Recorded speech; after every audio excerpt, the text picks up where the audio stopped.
মইতো কৈছোৱেই মই কেন্দ্ৰীয় নেতৃত্বলৈ পদত্যাগ পত্ৰ প্ৰেৰণ কৰিছোঁ আৰু এতিয়া তাতকৈ মই বেছি ক'ব পৰা অৱস্থাত নাই। মই পদত্যাগ পত্ৰ আমাৰ কেন্দ্ৰীয় নেতৃবৰ্গলৈ প্ৰেৰণ কৰিছোঁ। পদত্যাগ কৰাটো সঁচা, তাতকৈ এতিয়া মই বেছি কথা ক'ব বিচৰা নাই। কিন্তু মই এষাৰ কথাই আপোনালোকক কৈ দিছোঁ, যি এতিয়া ঘটিছে সেইটো মই আপোনালোকক অৱগত কৰিছোঁ। আৰু স্বাভিমানৰ প্ৰশ্ন আহিছে, স্বাভিমানৰ বিষয় আহিছে আৰু দলৰ যি ধৰণে পৰিচালিত হৈছে সেইখিনি মই কেন্দ্ৰীয় নেতৃত্বক জনাইছোঁ। কেন্দ্ৰীয় নেতৃত্বৰ নিশ্চয় মোৰ পত্ৰ এতিয়া ৰাতি বেছি দেৰিটো হোৱা নাই। মই ৰাতিপুৱা 8 বজাত পদত্যাগ পত্ৰ প্ৰেৰণ কৰিছোঁ।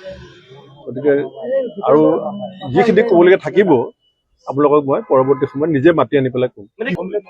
ৰাজনীতিটো কৰিমেই, ৰাজনীতিৰ পৰাতো সন্ন্যাস লোৱা প্ৰশ্ন আহিব নোৱাৰে। হয়, কিন্তু মই এতিয়া সদ্যহতে পদত্যাগ যে কৰিছোঁ সেইটো মই আপোনালোকক জনাইছোঁ। যিটো সঁচা কথা হ'ব সেইটো মই আপোনালোকক কৈ দিম। মানে মোক একাষৰীয়া কৰাটো এটা বেলেগ কথা, কিন্তু দলটো এতিয়া মাজুলীত যেতিয়া আমাৰ গাড়ীখন গৈ পালে তালৈ কোন যাব লাগে কোন যাব নালাগে সেইটো দলে সঠিককে সিদ্ধান্ত ল'ব নোৱাৰে। গতিকে তেনেকে দল কৰিলে দলৰ ভৱিষ্যত কি হ'ব সেই কথাবিলাকো মই কেন্দ্ৰীয় নেতৃত্বক জনাইছোঁ। কেন্দ্ৰীয় নেতৃত্বই কি চিন্তা কৰিব তাৰপিছত মই আপোনালোকক জনাম। আৰুতো সকলোৱে জানে, গোটেই সংবাদ মাধ্যমে চবেই জানে চব কথা। এলায়েন্স পাৰ্টনাৰবিলাকে জানে, সকলো ৰাইজে জানে কি ঘটি আছে ভিতৰত, কোনে দল কেনেকে চলাই আছে। সভাপতিয়ে কথা শুনে নেকি ৰকিবুল হুছেইনৰ? আৰু ৰকিবুল হুছেইনৰ কাৰণে নেকি কংগ্ৰেছ এতিয়া বেকফুটত স্পষ্টভাৱে ৰকিবুল হুছেইনৰ কাৰণে নেকি? কাৰণ কি যিকেইজনে প্ৰশ্নবিলাকতে প্ৰশ্নৰ উত্তৰবিলাক সন্নিৱিষ্ট হৈ আছে। না সেইটো বিষয়ে আপোনাৰ প্ৰতিক্ৰিয়া কথা পাতিম।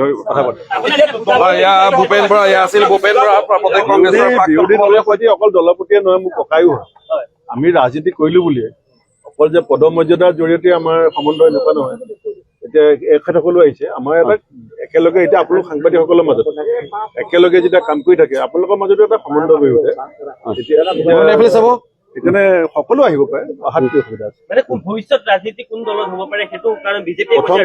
প্ৰথম আপোনাকে জানো, আপোনাৰ ৰিজিগনেশ্যন कांग्रेस हाईकमान को भेजा सुबह 8 बजे और मैंने विस्तार से लिखा क्यों ऐसा सिद्धांत लेना पड़ा।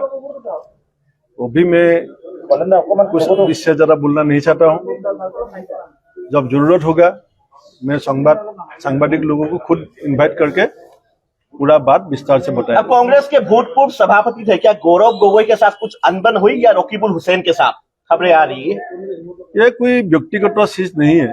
जिस पार्टी को मैंने 32 इयर्स दिया, 94 में मैं पार्टी में ज्वाइन किया, ये सिद्धांत कोई सिर्फ व्यक्तिगत नहीं हो सकता है। पार्टी का भविष्य को लेकर चिंतित है, इसलिए मैं कांग्रेस हाईकमान को अपना रिजिग्नेशन लेटर में विस्तार से सभी बात बताया। गौरव गोगोई प्रदेश कांग्रेस के अध्यक्ष